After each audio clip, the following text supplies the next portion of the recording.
ফার্মগেটের ব্যস্ত দুপুরে হঠাৎই ঘটে গেল এক মর্মান্তিক দুর্ঘটনা। কৃষিবিদ ইনস্টিটিউটের সামনে মেট্রো রেলের একটি বিয়ারিং প্যাড খুলে পড়ে। মুহূর্তেই প্রাণ হারান এক পথচারী। প্রশ্ন উঠছে, এমন গুরুত্বপূর্ণ কাঠামোর অংশ কিভাবে খুলে পড়ল? এর পেছনে আসল কারণটা কি? আগে জেনে নেওয়া যাক বিয়ারিং প্যাড আসলে কি। বড় সেতু বা উড়াল পথ নির্মাণে এটি থাকে পিলারের ঠিক ওপরে। রাবারের তৈরি এই বিশেষ অংশ গাড়ির বা ট্রেনের চাপ সরাসরি পিলারে না দিয়ে সেই চাপ মাটির দিকে ছড়িয়ে দেয়, যেন কাঠামো টিকে থাকে ভারসাম্য রেখে। এই বিয়ারিং প্যাডগুলোর প্রতিটির ওজন প্রায় 140 থেকে 150 কেজি। মেট্রো রেলের মতো বিশাল কাঠামোয় এগুলোই মূল ভারসাম্যের স্তম্ভ।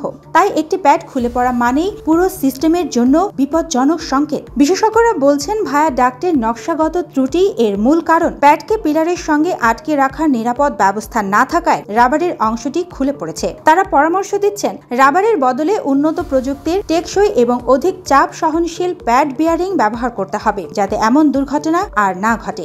এটা কি ডিজাইন ডিফেক্টের কারণে হয়েছে, যে এটা কি নির্মাণের কাজের ত্রুটির জন্য হয়েছে, নাকি কোনো নাশকতামূলক কিছু হয়েছে, কি কারণে সেটা দেখবে এবং এটার জন্য যারা দায়ী তাদেরকে চিহ্নিত করবে এবং এই ধরনের ঘটনা যাতে ভবিষ্যতে না ঘটে সেই জন্য সুপারিশ প্রদান করবে। এর আগেও 18 সেপ্টেম্বর খামারবাড়ি এলাকায় এমন ঘটনা ঘটেছিল। তখনও মেট্রো রেল চলাচল বন্ধ ছিল প্রায় 11 ঘন্টা। প্রতিদিন হাজারো মানুষ মেট্রো রেল ব্যবহার করেন। তাদের নিরাপত্তা নিশ্চিত করতে প্রয়োজন নিয়মিত রক্ষণাবেক্ষণ ও প্রযুক্তিগত আপডেট। পরবর্তীতে আবারও প্যাড খুলে পড়ে যেন আরেকটি জীবন শেষ না হয়ে যায়, এটাই এখন সবার প্রত্যাশা।